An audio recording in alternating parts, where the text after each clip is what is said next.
আসসালামু আলাইকুম। বেনজিররা কিভাবে সবার চোখ এড়িয়ে দেশ ছাড়েন? দর্শক, এটি শুধু বেনজির না, বেনজিরের মতন যে সমস্ত রাঘব বোয়াল আছে তাদের কথাই আসলে বলা হচ্ছে। বাংলাদেশে এখন সবচেয়ে বেশি আ বড় যে আলোচনার বিষয় সেটি হচ্ছে বেনজিরের অর্থ সম্পদ তো একটি বিষয় আছে। তার চেয়ে বড় আলোচনা হচ্ছে যে এত আলোচনা সমালোচনার মধ্যে কিভাবে বেনজির দেশ ছেড়ে চলে যেতে পারলেন বা চলে যেতে দেওয়া হলো। এটি হচ্ছে এখন সবচেয়ে বড় আলোচনা। তো এই আলোচনাটা আসছে এই কারণে যে প্রথম থেকে একটা সন্দেহ যে বেনজিরের ব্যাপারে কি সরকার সত্যি সত্যি খুব আন্তরিক, যে না তাকে ধরতে হবে, এরকম শত শত কোটি টাকার মালিক কিভাবে সে এই সম্পদ অর্জন করলো, সুতরাং একটা মহা বড় একটা দুর্নীতিবাজকে পাওয়া গেছে, সুতরাং তাকে ধরতে হবে, এরকম কোনো মানে খুব রাজনৈতিক কমিটমেন্ট কি সরকারের আছে বা ছিল? এইসব ঘটনায় কিন্তু প্রমাণ হচ্ছে যে না, এটা হচ্ছে ধরি মাছ না ছুঁই পানি টাইপের এক ধরনের যে কিছু অ্যাকশন নিলাম আবার একটু মানে চুপ করে থাকলাম, যেমন আব্দুল হাই বাচ্চু, সেই কত কাল থেকে আলোচনা, আমার ধারণা যে গত 10 বছর ধরে এই নামটা শুনছি, কিন্তু না, কিছুই হচ্ছে না। আবার যদি বলা হয় যে না কিছুই কি হচ্ছে না, না হচ্ছে, এই যে দুর্নীতি দমন কমিশন তদন্ত করছে, মামলা হচ্ছে, এগুলি তো অনুসন্ধান ব্যাপার হচ্ছে, পর্যালোচনা হচ্ছে, নথিপত্র দেখা হচ্ছে। তো এইভাবেই কিন্তু বছরের পর বছর চলছে।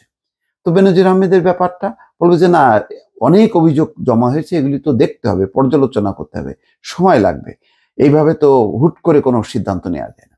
তো এইসবের মধ্য দিয়ে যেটা হচ্ছে যে আসলে বড় বড় যে যারা দুর্নীতিবাজ এবং যাদের ব্যাপারে সবচেয়ে বড় অভিযোগ যে এরা সরকারের খুব ঘনিষ্ঠ, একেবারে পেটের লোক, তারা কিন্তু আসলে ছাড় পেয়ে যাচ্ছে।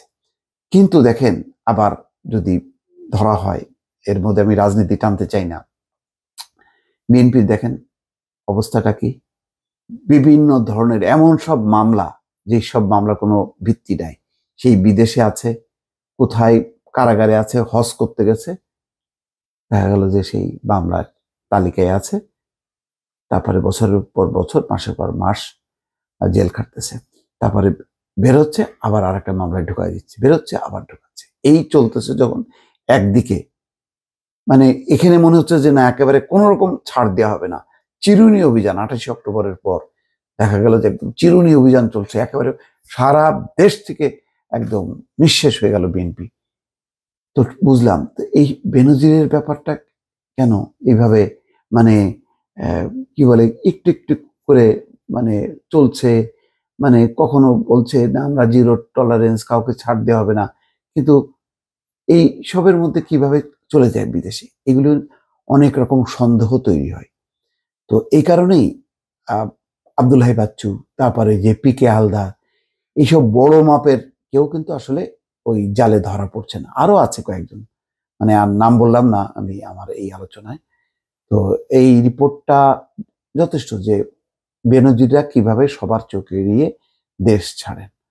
তো দুদক মানে এই তার ব্যাপারে সম্পদ অনুসন্ধানের ব্যাপারে 18 এপ্রিল কমিটি গঠনের সিদ্ধান্ত নেয়। আচ্ছা, এরপর সংস্থাটির অনুসন্ধানে বেরিয়ে আসে বেনজির আহমেদ ও তার পরিবারের বিপুল সম্পদ, এটাও ঠিক আছে, কিন্তু অনুসন্ধান চলার মধ্যেই 4 মে সপরিবারে দেশ ছেড়েছেন বেনজির। কিভাবে সম্ভব এটা? যখনই বেনজির ইমিগ্রেশনে আসবে তখনই তো পুলিশের ধাক্কা লাগবে যে এই লোকের ব্যাপারে তো এ চলছে, বা সাথে সাথে কোনো ইনস্ট্রাকশন দেওয়া হলো না কেন যে এই লোক যাতে না দেশ ছেড়ে চলে যায়, কেননা তার ব্যাপারে ইনভেস্টিগেশন আছে, সব হিসাব বুঝাই দিয়ে তারপরে যাইতে হবে, এরকম তো হইতে পারতো বিষয়টা, না হয়নি। বেসিক ব্যাংক কেলেঙ্কারির হোতা শেখ আব্দুল হাইয়ের কোনো খোঁজ নেই, ঠিক, তিনিও সপরিবারে দেশ ছেড়েছেন বলে দুদকের সূত্র বলছে। দেশ ছেড়ে পালিয়ে যাওয়া পর ভারতে ধরা পড়েছেন ব্যাংক ও আর্থিক প্রতিষ্ঠান থেকে নামে বেনামে 3.5 কোটি টাকা আত্মসাৎ করা প্রশান্ত কুমার হালদার, যাকে সংক্ষেপে বলা হয় পিকে হালদার। তাও কি, সে ভারতে যেও এরকম জালিয়াতি করে বিভিন্ন লোন তুলছিল, তারপরে ভারত আটক হওয়ার পর বোঝা গেল যে এই পিকে হালদার তো আসলে বাংলাদেশের মাল। এই হচ্ছে অবস্থা। তাহলে আমরা ধরতে পারি না, অন্য দেশ ঠিকই কিন্তু ধরে ফেলে। প্রশ্ন উঠছে দুদক, গোয়েন্দা সংস্থা, পুলিশ সহ বিভিন্ন সংস্থাকে ফাঁকি দিয়ে কিভাবে এই আলোচিত ব্যক্তিরা বিদেশে চলে গেলেন, নাকি তাদের বিদেশ চলে যাওয়ার সুযোগ করে দেওয়া হয়েছে, এবং এখন চলছে লোক দেখানো অনুসন্ধান ও আইনি ব্যবস্থা। পর্যবেক্ষক মহল মনে করেন বেনজির আগেও সরকারের ছাড় পেয়েছেন, এখনো পাচ্ছেন। ট্রান্সপারেন্সি ইন্টারন্যাশনালের নির্বাহী পরিচালক ইফতেখারুজ্জামান বলছেন, বিদেশ চলে যাওয়া বোঝাপড়ার অংশ হিসেবে ঘটেছে কিনা সেই প্রশ্ন ওঠা যৌক্তিক। অর্থাৎ একটা আন্ডারস্ট্যান্ডিং এর মধ্যে দিয়ে যে যা বাবা তুই চলে যা, আমরা দেখতেছি কিনা, আস্তে আস্তে চলবে আর কি, অসুবিধা নেই। সরকারি সংশ্লিষ্ট সংস্থার চোখ এড়িয়ে সপরিবারে বিদেশে চলে যাওয়ার সুযোগ নেই। বিশেষ করে আলোচিত ব্যক্তিদের ক্ষেত্রে সেটা সম্ভব নয়। এটা সত্য। কিভাবে সম্ভব? তার মানে হচ্ছে কি, এইসবের ব্যাপারে যদি ব্যাপক চলা হয় তখন তো এগুলি তো কোনো ব্যক্তি বেনজিরের দুর্নীতির ব্যাপার না, এইসব লোপাটে কে সহযোগিতা করছে, তখন তো সে যখন বেনজির সাহেব দেখবে যে না তার ব্যাপারে সত্যি সিরিয়াস, তখন সেও মুখ খুলবে, সেও বলবে যে আমাকে একা কেন, আমার সাথে এরা না কেন। তো মোট কথা অনেক রকম বিপদ এড়ানোর জন্য আস্তে করে বেনজিরের দেশ ছেড়ে চলে যাওয়াটা হচ্ছে সবচেয়ে নিরাপদ। হয়তো ঘটছেও তাই। ইফতেখারুজ্জামান বলছেন, বেনজিরকে আইনের আওতায় আনার পাশাপাশি তাকে যারা সহায়তা করেছেন, সুরক্ষা দিয়েছেন, তাদেরও আইনের আওতায় আনতে হবে। সেই সামর্থ্য কি সরকার আছে? ওটাই ঘটনা।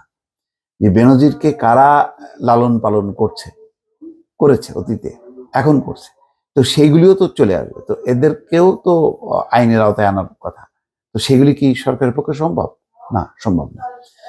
বেনজির আহমেদ 2020 সালের এপ্রিল থেকে 2022 পর্যন্ত সেপ্টেম্বরের আইজিপি ছিলেন। এর আগে তিনি 2015 সালের জানুয়ারি থেকে 2020 সালের এপ্রিল পর্যন্ত র্যাবের ডিজি ছিলেন।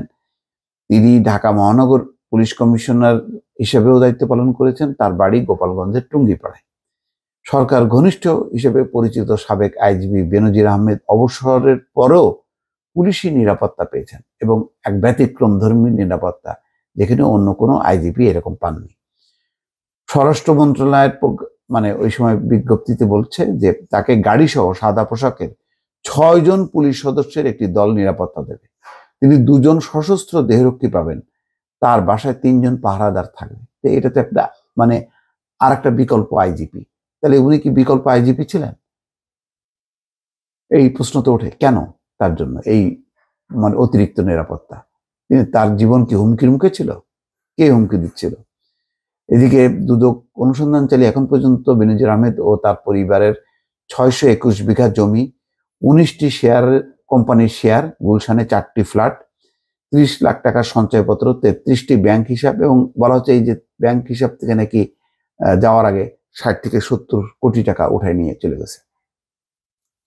3টি বিও হিসাব খুঁজে পেয়েছেন। আচ্ছা, দুদকের আবেদনের পরিপ্রেক্ষিতে আদালত এসব সম্পদ জব্দ, অবরুদ্ধের আদেশ দিয়েছে। বেনজির ও তার পরিবারের বিভিন্ন জায়গায় আরো জমি আছে বলে বেরিয়ে আসছে বিভিন্ন গণ সংবাদ মাধ্যমের অনুসন্ধানে। তো এইদিকে 6 জুন জিজ্ঞাসাবাদের জন্য ডাকা হয়েছে বেনজির আহমেদ আর তার পরিবার, স্ত্রী এবং 2 কন্যাকে 9 জুন। তো তারা কখন আসবে, কিভাবে আসবে? দুদকের অনুসন্ধান শুরুর আগেই বেনজির অনেকটা আড়ালে ছিলেন। গত 27 মে গুলশানে বেনজির পরিবারের বাসভবনে গিয়েও তার সঙ্গে কথা বলা সম্ভব হয়নি। বাসার একজন নিরাপত্তা কর্মী জানান, তিনি মাসখানেক বেনজির ও তার পরিবারের সদস্যদের দেখেননি। পুলিশ সূত্রে জানা যায় বেনজির সপরিবারে 4 মে দেশ ছাড়েন। তো আসলে এইটা হচ্ছে একটা মিউচুয়াল আন্ডারস্ট্যান্ডিং ছাড়া এইভাবে এইরকম মানুষের পক্ষে সবার চোখ ফাঁকি দিয়ে তিনি চলে গেছেন তা তো না। এর আগে অনেক ওই যে 1/11-এর সময় ওই বেশ কিছু বড় বড় ব্যবসায়ী তারা কৌশলে চলে গেছে, ভারতে পালায় গেছে সীমান্ত পাড়ি দিয়ে, তারপরে ভারত থেকে টিকিট কেটে তারপরে চলে গেছে তারা ইউরোপে, আমেরিকা বা দুবাই, এসব জায়গায়। বেনজির সাহেবের ক্ষেত্রে তো তা হয়নি। তিনি একেবারে হযরত শাহজালাল বিমানবন্দর থেকে দাপটের সাথে পরিবার নিয়ে চলে গেছে। এই হচ্ছে বিষয়। এখন বাংলাদেশের রাজনীতিতে অনেক কিছুই আলোচনা হয়। এই আলোচনা হয়তো কিছুদিন থাকবে, তারপর আস্তে করে নিয়ে যাবে এই আলোচনা। দর্শক ভালো থাকবেন। আল্লাহ হাফেজ।